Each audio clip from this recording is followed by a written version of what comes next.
네, 이주가 정체성에 영향을 준다는 것은 말씀드린 바와 같습니다. 이주는 그러면 어떻게 발전하고 있는지 이주의 경향에 대해서 한번 간단하게 언급을 하고 진행해 보도록 하겠습니다. 역시 국제이주기구에서 홈페이지에서 찾을 수 있는 자료입니다. 물론 다양한 수치가 있지만 그래도 공신력 있는 기관의 평가를 한번 빌려보도록 하겠습니다.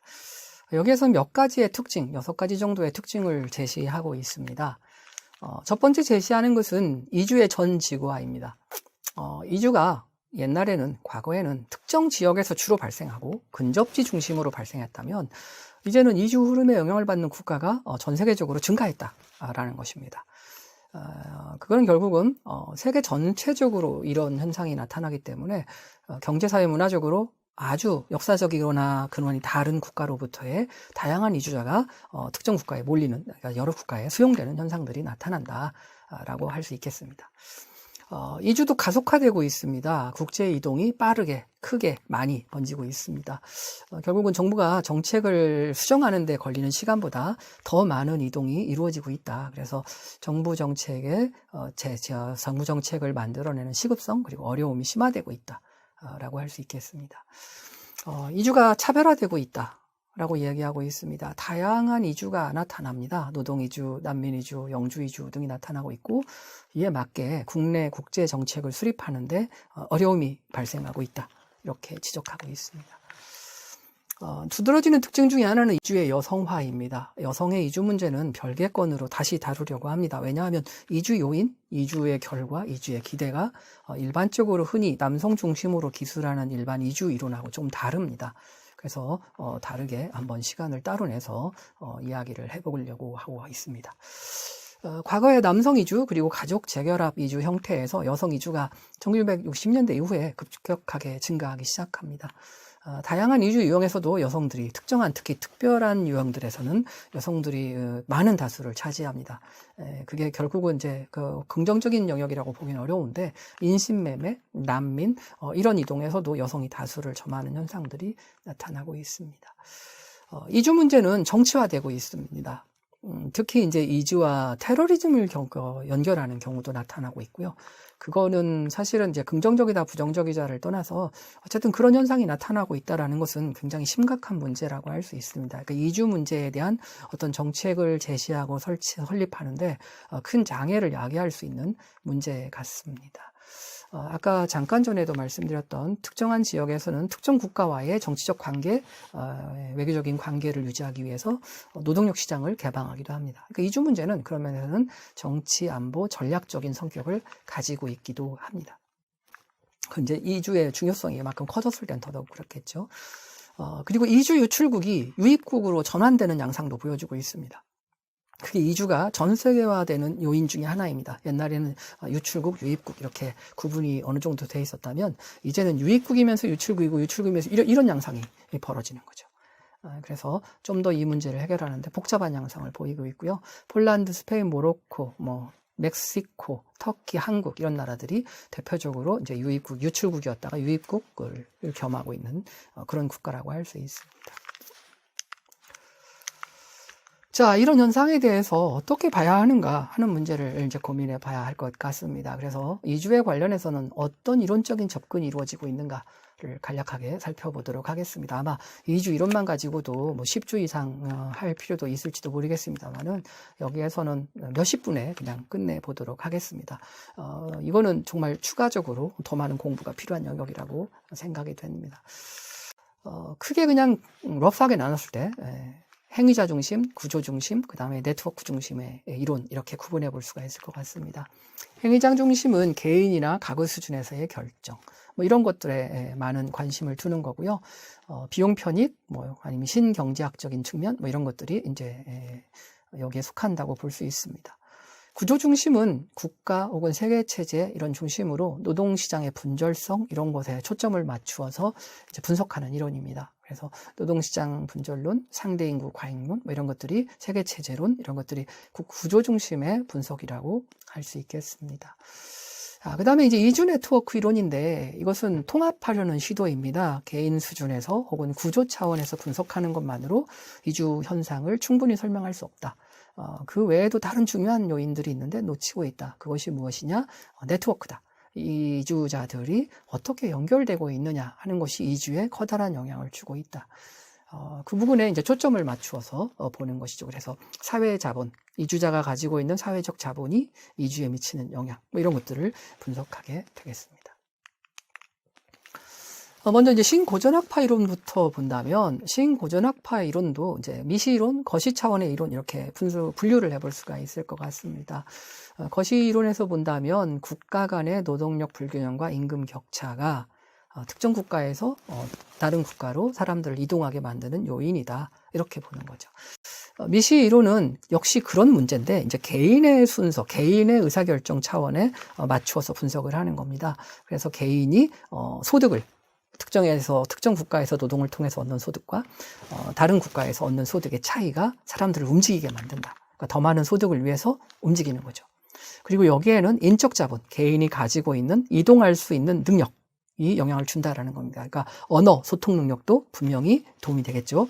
그 다음에 기술이 있으면 훨씬 더 많은 소득을 창출할 수 있겠죠. 이제 이런 것들이 이동을 결정하는데 영향을 준다. 이렇게 분석을 하는 것입니다. 다음 고민해 볼 건 신이주 경제학 접근입니다. 앞에서 말한 두 가지 이론은 차이가 있고요. 그 차이 때문에 비용을 상쇄할 수 있는 이익이 생기고 그래서 이주에 필요한 비용을 감내하면서 이동한다. 이렇게 설명하는 것입니다. 거기에서 핵심은 차이예요. 임금의 차이, 노동 기회의 차이, 노동 시장의 차이, 이런 차이가 이동을 촉발한다라고 보는 것인데 신이주 경제학적인 접근에서는 이제 가구 단위에서 하는 거고요. 가구 단위에서 이주를 왜 결정하느냐라고 했을 때 한 나라에서 소득을 벌더라도 위험성이 상존하게 됩니다. 그래서 새로운 소득원을 창출하려고 하는 거예요. 그래서 혹시라도 위험이 생기면 새로운 소득원을 통해서 가계가 경제적 안정을 달성할 수 있기 때문에 소득의 원천을 다양화하려고 하는 시도, 그것이 이주로 나타나는 것이다. 이렇게 이야기합니다. 이 설명은 왜 필요하게 됐냐면 소득 차이가 거의 없는데도 이주하는 현상이 나타납니다. 그리고 또 하나 설명할 수 없는 건 소득 차가 크면 그리 가야 될 거 아니에요. 근데 그렇지도 않습니다. 더 많이 돈을 벌 수 있지만 꼭 그리 가는 것은 아니거든요. 물론 다양한 다른 요인들 때문에 그렇기는 합니다만. 그래서 신이주 경제학적인 접근은 소득 균형이 이루어져도 이주가 발생할 수 있다. 라는 것을 설명해 주고 있습니다. 구조적인 접근인데 구조는 결국은 이주는 노동시장의 구조적인 특징 때문에 촉발된다라고 보는 것입니다. 그래서 보통 노동시장은 분절되어 있는데 자본 집약적인 1차 부문, 노동 집약적인 2차 부문으로 나누어져 있습니다. 특히 노동 집약적인 시장에서는 미숙련, 저임금 노동력이 늘 필요합니다.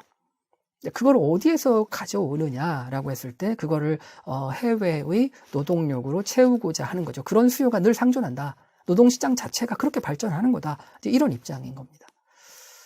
세계체제 이론도 유사합니다만 여기는 이제 그런 분절은 선진 자본주의 국가와 주변국 시장으로 나뉘어 있고 선진 자본주의 국가는 주변국 시장으로 침투를 하게 됩니다. 네, 그렇게 되면 저임금, 고인 이윤을 추구하게 되고요. 그 과정에서 상품의 이동과 반대 방향으로 노동의 이동도 흐르게 됩니다. 왜냐하면 싸게 시장을 개척하려니까 저임금이 필요하고 저임금이 필요하니까 제3세계에서 노동력이 들어가는 거죠. 그렇게 해서 만든 싼 상품을 제3세계에 또 파는 겁니다. 그래서 이렇게 순환 구조로 되어 있는데 그게 국가 간의 차이 때문에 벌어지는 거다. 그래서 선진 자본주의 국가와 주변국 국가 간의 관계가 이주를 만드는 거다. 이렇게 설명을 하게 되었습니다. 영속화론이라는 것도 있는데 이거는 이주가 나타난 이후에도 또 이주가 촉발되는 부분을 분석하기 위한 것들입니다. 후속 이주가 나타날 때에는 초기와 이주가 원인이 다를 수 있다라는 데 차가라는 거고요. 사회적 자본론은 이주가 계속 진행이 되면 이주자의 도착지에 이주민들이 많이 모이게 됩니다. 거기에 어떤 네트워크가 형성되고요. 그 네트워크와 연결이 되면 많은 정보를 비교적 짧은 시간에 손쉽게 얻을 수 있습니다. 그것이 비용과 위험을 낮춰주게 되고 순이익의 증가로 나타납니다. 그래서 더 많은 게 나타날 수 있고요. 정부의 통제 밖에서도 그런 일은 진행될 수 있고, 그 다음에 이주민이 많이 있는 곳에 이제 NGO 같은 지원 단체들도 나타나게 됩니다. 그래서 정보 지원, 정책의 회피 이런 다양한 기회를 제공해 준다는 점에서 사회 자본이 발전하는 것이 이주를 계속 이어지게 하는 요인이다. 이렇게 설명을 하고 있습니다. 누적론도 있습니다. 사실 인터뷰를 해보면 저런 것도 적지 않아 있습니다. 우즈베크에 가서 인터뷰를 한 적이 있는데 고등학교를 갓 졸업한 이제 젊은 여성분이세요. 오빠는 카자흐스탄에 가서 이주노동을 잠깐 6개월씩 하고 온다는 거예요. 그러면서 이제 가려고 하는데 여동생은 러시아에 가고 싶어 해요. 그리고 이 집의 친척들은 미국, 캐나다에 가 있더라고요. 예술가로 가 있대요. 악기를 하면서. 그래서 노 부부한테도 빨리 오라고, 미국으로 오라고 좋다고 그러더라고요. 우리가 그렇게 이제 이주 네트워크가 형성되면 다 갈 거라 이렇게 생각하지만 꼭 그렇지는 않습니다. 두 노인분들은 친구도 여기 있고 집도 있기 때문에 자신은 가지 않을 거다. 미국에 가지 않을 거다. 잠깐 방문해서 딸 얼굴 보는 거 오케이다. 그러나 가지는 않을 거다. 이렇게 말씀을 하시더라고요. 딸은 러시아에 가고 싶어 해요. 이유를 물어봤더니 그냥 가고 싶다는 거예요. 그냥 가고 싶다. 제가 물어봤어요. 정말 왜 그렇게 가고 싶냐? 가면 위험할 수도 있고 그런데 괜찮겠냐? 그랬더니 자기 친구 다 갔다는 거예요. 자기도 가고 싶다. 그 얘기는 뭐냐면 그냥 가고 싶은 거예요. 우즈베키스탄을 떠나서 타슈켄트를 떠나서 잠깐 해외에 가고 싶어요. 1년, 2년 살고 싶어요. 이런 거더라고요. 오빠가 막 뭐라고 하면서 너 그렇게 원하면 나를 따라서 카자흐스탄에 가라.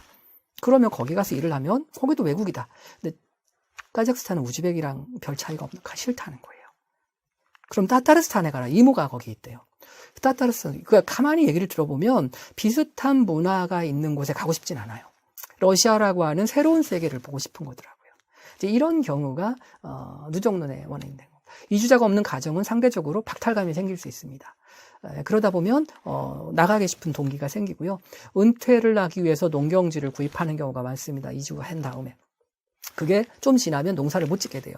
휴경지가 되면 사실은 거기가 농사를 지어야 일손이 필요한데 농사를 안 지으면 일손이 필요 없잖아요. 그 유휴 노동력이 결국은 다른 일자리를 찾아야 되는 문제도 생깁니다. 이주자가 있는 경우에는 벌어온 돈으로 자본 집약적인 농악 같은 걸 해요. 그러면 그 역시 노동력이 필요 없습니다. 그러니까 국내적으로 노동 수요가 줄 수 있어요. 그런 것들이 해외 노동을 촉발하게 하는 거죠. 이거는 고급 인력에서도 마찬가지입니다. 단순 농사를 짓는 이동이 농사를 안 지어서 농사 지을 데가 없어서 이주한다. 이런 것도 있지만 고급 인력 같은 경우도 고급 인력이 이제 없잖아요. 유출이 되면 고급 인력을 위한 생산성이 떨어지는 일자리가 떨어지게 되고 생산성이 떨어지고 그러면 결국은 경제가 하락하고 이주를 촉발하게 됩니다. 이런 것들이 결국은 다양한 요인들이 누적이 되어서 이주를 촉발한다라고 보는 겁니다. 이주 체계론도 있습니다. 중심국 이주자와 유출국 간의 정치, 경제 이런 조건들을 분석하는 거고요. 카슬과 밀러 같은 경우는 거시 경제 차원에서 세계 시장의 정치, 경제, 국제 관계, 이주 통제와 관련된 유출입 간의 정책과 관행, 법 이런 것들이 영향을 준다. 미시 구조에서는 이주자와 관련된 사회적 연결망, 관행, 신념들이 영향을 준다. 이렇게 이야기를 하고요. 결국은 처음에 촉발된 노동이주, 그다음에 가족 초청에 의한 가족 재결합, 그다음에 현지의 정착, 공동체의 형성, 그렇게 발전을 한다. 이주 사회가. 이렇게 지적을 하고 있습니다.